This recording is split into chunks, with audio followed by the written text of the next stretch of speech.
Bruno Fernando, Ty Jerome, Nikhil Alexander Walker, Isaiah Roby, DeAndre Hunter. This is I Am the Prospect. Welcome to I Am the Prospect. I'm your host, Jimmy Patzos.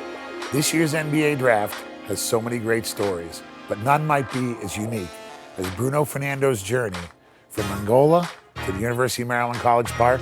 His next stop will be the NBA. He led the Maryland Terrapins to the NCAA tournament. He came back from the NBA Combine and decided to stay a year in school, which many guys don't do anymore. And now he's going to be entering the NBA, the first Angola player ever drafted in the NBA.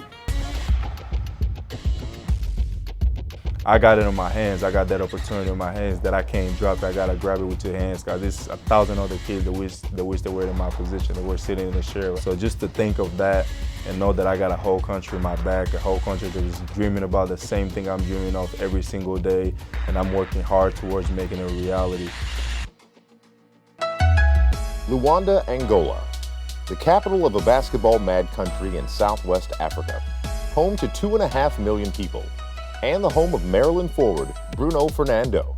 What I remember the most about growing up in Angola is just having a big family, being really close to my brothers and sisters, and then all my brothers and I just really playing soccer together the whole time. Soccer came naturally to Fernando, but hoops was a different story.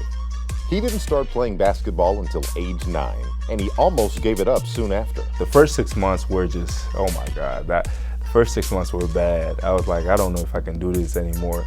But then, as the time went, I just kept trying and trying and trying. I started getting better and started noticing results. His basketball career first took him to the Montverde Academy in Florida, but it also took him 7,000 miles away from friends and family.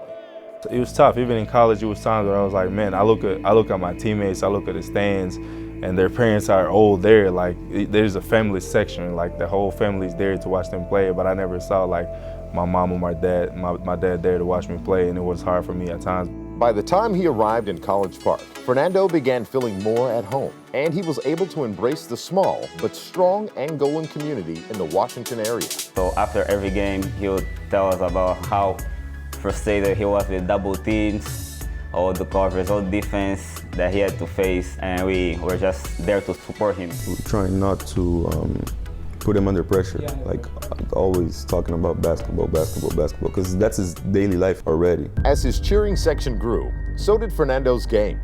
Fernando averaged a double-double for the Terrapins and was named first team All-Big Ten. His shooting got better, his decision-making got better, his understanding of the game got better, the game slowed down. All phases got better, his leadership and his game took a big step forward, and that's why he's in position he is today. Fernando's attention now turns to the NBA, where he believes his talent and confidence will be a perfect fit. I think I bring, heart, a lot of heart, passion, energy, enthusiasm, positive energy. A guy that's going to get it done, regardless of whatever situation I'm in. But history is also on Fernando's broad shoulders. Angola has never had a player drafted or had a player step foot on the court in the NBA. Fernando wants to be the first for his country and for his family. I'll never be his dad, but I felt like his dad at times because we were his family away from home. Talking about a guy that loves his mom and dad and loves his family, and would spend a lot of time on the phone with people back home, so it was tough. Força ali, aconselho que continue a fazer o mesmo até chegarmos ao objetivo. Sabe que você pode sair para trabalhar, para depois assegurar nós como família. Por isso mesmo, o conselho que dou é mesmo preparar-se, fazer a maior possível. It's obviously something that is not just going to benefit myself, but also, everybody else at home. Everybody's going to be really happy and proud. It's going to be something that I'm not going to be the only one, celebrating church. And, I think everybody at home will be celebrating. It will be like everybody's win.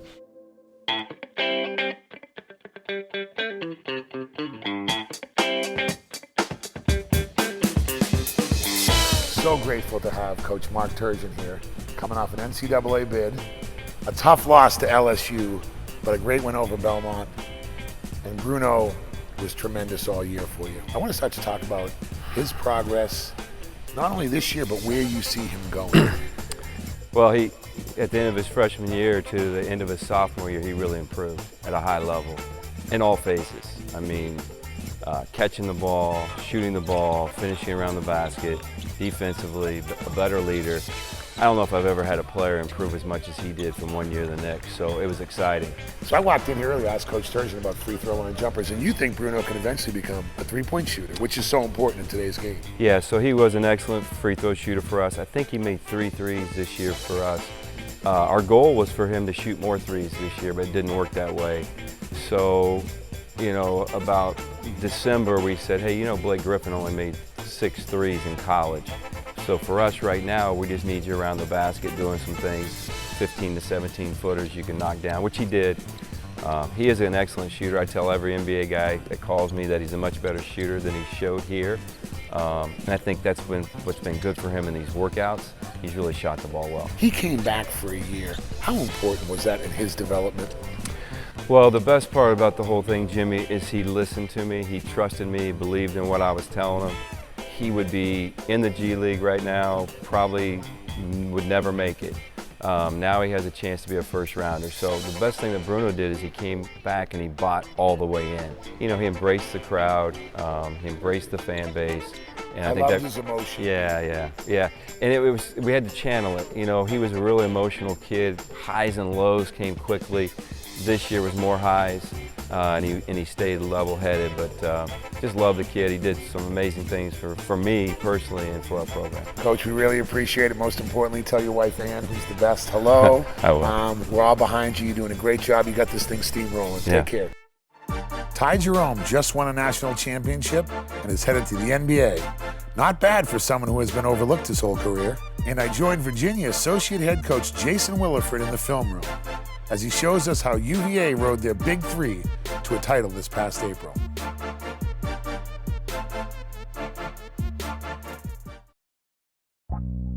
Welcome back to I Am the Prospect.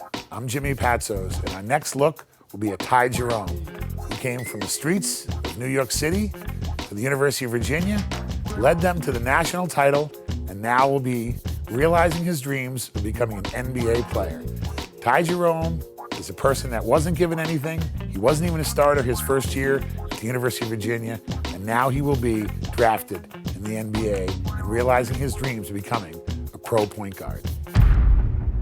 Where I come from has always driven me. In fact, I've never been given anything. I've had to earn everything. That's always driven me.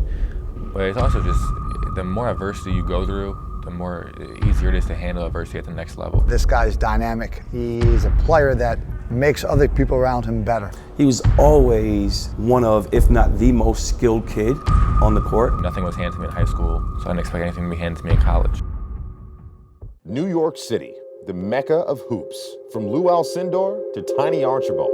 From Stephon Marbury to Kemba Walker. The courts of New York have turned out some of the best basketball talent the world's ever seen. Virginia guard Ty Jerome is hoping to be the next in line. You think of guards at New York City, you think of toughness, think of tough guards that can get their own shot, and just guys that never back down from anybody. That's really where I get that from. Jerome learned to play New York City basketball in Harlem and at the famed courts at Riverside Church. But as the son of a coach, he also learned the game from his father, Mark, who showed no favoritism when coaching Ty. Some of the stories I can't even say on the record, but he was definitely the toughest coach I've ever had to play for. And I can't imagine a coach ever being much tougher than him. I was tough. I was real tough in a lot of ways. There was yelling, there was words that I wished I could take back. There were things said and things done that I really regret. I think there are times when it probably hurt our relationship. The tough love helped teach Jerome a key character trait, one that would serve him well in New York City: confidence. He's always walked on the court thinking he was the best player, even when he wasn't. And there were lots of times when he wasn't, especially when he was playing a year or two up. And he would walk on the court when he was 6, 7 years old, chest sticking out, shoulders up, walking on the court with a little bit some swag. And I was looking at him and laughing, like, dude, what are you doing? Jerome's next move was to Iona Prep for high school, playing for the legendary Vic Carollo. He was always the first one here at practice. After practice, we'd get some shots up with some of the other players. And then I know he would go over to Columbia and get like a 2-hour workout with his own coach. And that says volumes who he is.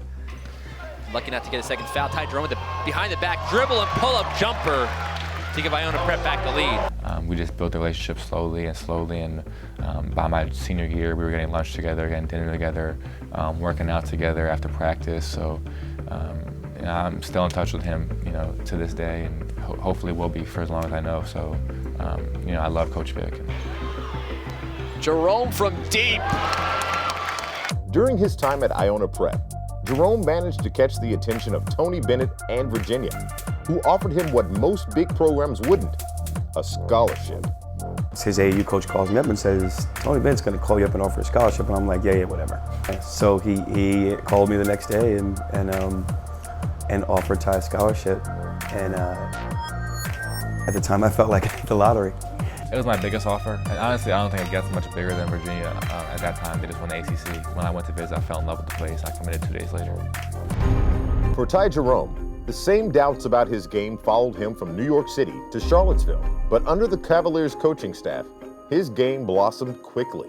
I got stronger, I got a little quicker, and I just kept working on my game. I kept sharpening all areas. Coach Vic, my high school coach, he always preached defense too, so he taught me how to defend, taught me the basic principles, and then Coach Bennett just constantly preached to stay continuous.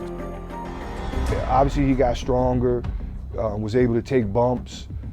He improved some of his quickness, believe it or not, but he just worked himself into a heck of a ball player. Jerome also learned how to deal with disappointment. Virginia's historic loss to UMBC at the end of his sophomore year could have derailed the program, but Ty wouldn't let that happen. As I've learned over the last several years is how you deal with adversity and how they dealt with it.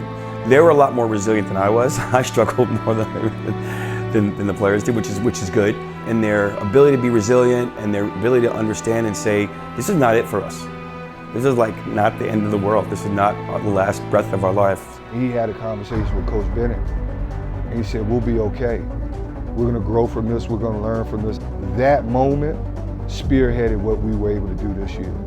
In the ultimate redemption story, and after 114 years of basketball in Charlottesville, the Cavaliers are national champions. 1 year later, Jerome led UVA to the pinnacle of college basketball and had a moment with his family that he'll never forget. Yeah, as soon as the whistle blew, I ran right to them. I looked at them and I ran right to them because that's what I wanted to celebrate with right away. They've sacrificed everything for me to be here, and just seeing them proud and seeing them cry, it was really emotional. It was amazing. My kid who had just watched his whole life growing up and playing basketball, everybody's celebrating, and he comes running over and to hug his mom and me and his younger brother, to recognize at the end of winning a championship game his parents and his little brother. I don't know who does that. Now Jerome's journey from New York to Charlottesville will continue in the NBA, but the chip on his shoulder remains, as does his drive to succeed. I heard my game wouldn't translate to the ACC. I was too slow to play in the ACC. We won the national championship. I was all ACC 2 years, so I kind of put that to bed. And then now it's, my game won't translate to the NBA. I'm too slow to guard guys in the NBA. I hear it, and it does motivate me, but honestly, I'm self-motivated. I don't need any of the outside noise to motivate me.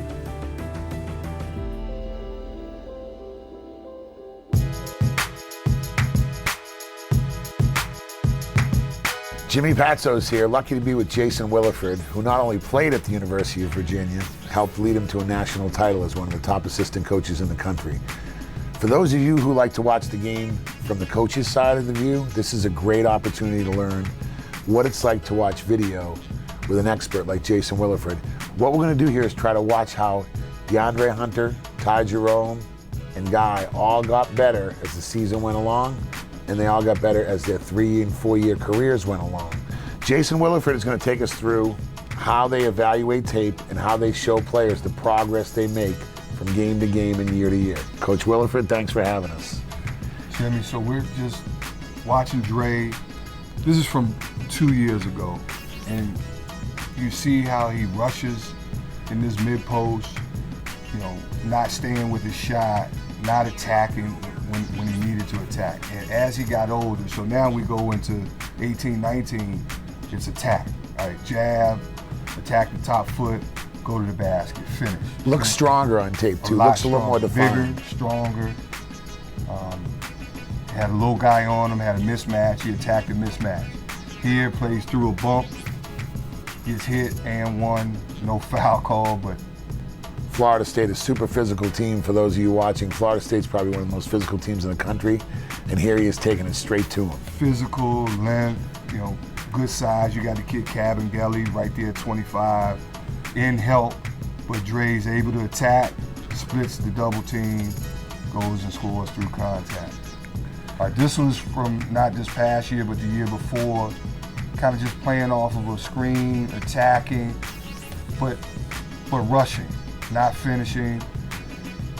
Not really on balance. Not on balance. Now, take it to this season. He plays. He's just a lot more patient. Comes off this jacksaw screen. He's patient. Attacks the defense. Defense doesn't help. This was big time. I thought using this ball screen, changing gears, now getting downhill. See, once again, the pace, much better pace. On balance and pace. Now, Kyle guy, moving without the ball. He stops, kind of lures you to sleep, hands on knees, boom. He's right off into a shot. And that guy's right on. Right. No, he's really I good. saw him at the combine, and he's got to, you know, can he get it off the dribble? Maybe he doesn't have to. And here's the question, he may be able to pick the team he wants, and he might be a better fit on certain teams. Like, how do the Warriors not want that guy in there? Obviously, we'd love for him to get picked, but if he doesn't, probably the next best thing is being a free agent and going like to the you place said, where they need you. Exactly right. That way you fit in. Exactly right. Now here he's playing a little point. Well, he's handling the ball, then he's off the ball, a little bit of a fake and into a shot. So now we'll see him guard a little bit. I know that's one of the questions some of the teams have. Can he guard? You know, he's in here, mismatch. He fronted the post at the NBA Combine I was at. I was surprised. He's fighting. You know, he's got to get a little stronger. But right here, I mean, you're talking one, you know, probably not the first pick, but easily top 3 in the draft going against Barrett. He's fighting him. I was at this game. Not letting him get a catch, fighting him, gets the call. This is Ty Jerome kind of just being creative, into the shot clock.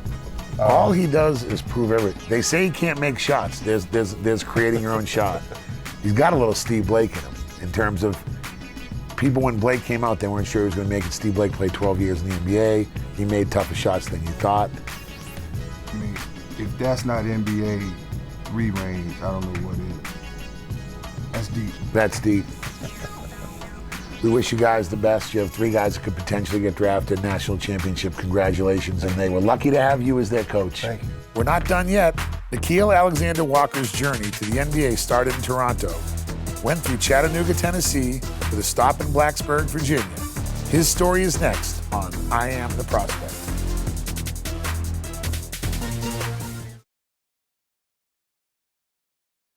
Number 1, Nickeil Alexander-Walker.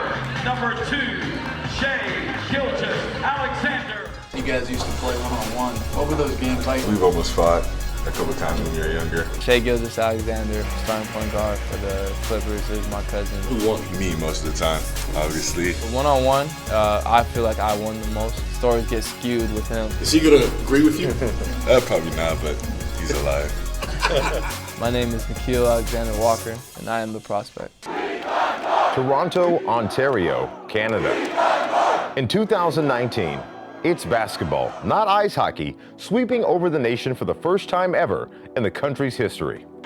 However, the cultivation of hoops north of the border began over 20 years ago with Canadian and 2-time NBA MVP Steve Nash dropping dimes in the States. And Vince Carter, a then young phenom from Chapel Hill, taking flight in Air Canada Center for the Raptors.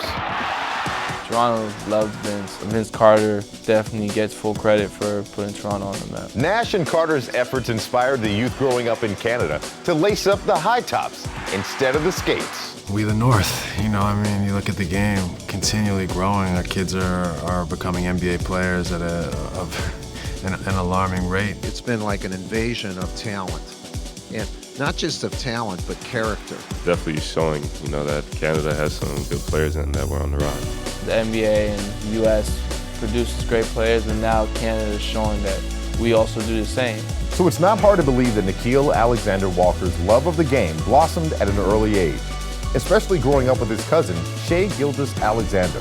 When you walk through the house, you see the Fisher-Price net. And so me, Shai, his little brother, we'd be doing like up and under layups, trying to jump from one side of the door, land on the other. We really pushed each other.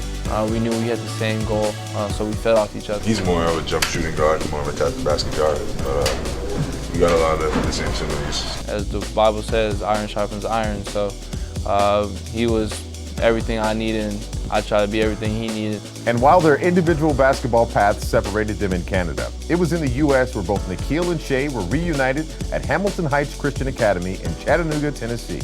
Those 2 years where we had Nickeil and Shai were two of the best years we've ever had at Hamilton Heights, both ranked consistently. Garnering national attention in high school. Once again, the cousins parted ways due to their collegiate commitments. Shai opting for Kentucky, with Nickeil choosing Virginia Tech. He was willing to step in to a situation that was building instead of maybe going somewhere where it had already been built. And I think that allure was really important for his experience. His freshman year as a Hokie was an adjustment period, only averaging 10 points per game. When he came in his freshman year, I tried to take him under my wing and just teach him to get the voices out of his head. He had trouble doing that at the beginning because he was getting all the hype around him. We roomed every year on the road last year before this season. We talked a lot, and I could see when we were rooming together that his mind was relaxing. What he was this year as a sophomore, distinctly better in every category than what he was as a freshman. And I think that trajectory is only going to continue. After averaging 16 points per game in his second season at Blacksburg, Nickeil Alexander-Walker is ready for a different challenge.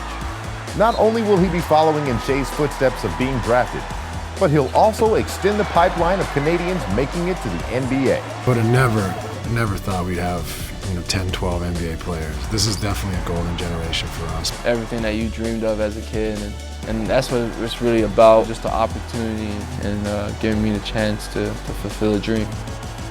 Thank you so much for joining us. For more on I Am the Prospect, including Virginia's DeAndre Hunter and Nebraska's Isaiah Roby, head over to NBCSportsWashington.com/theprospect or download and watch on the NBC Sports My Teams app.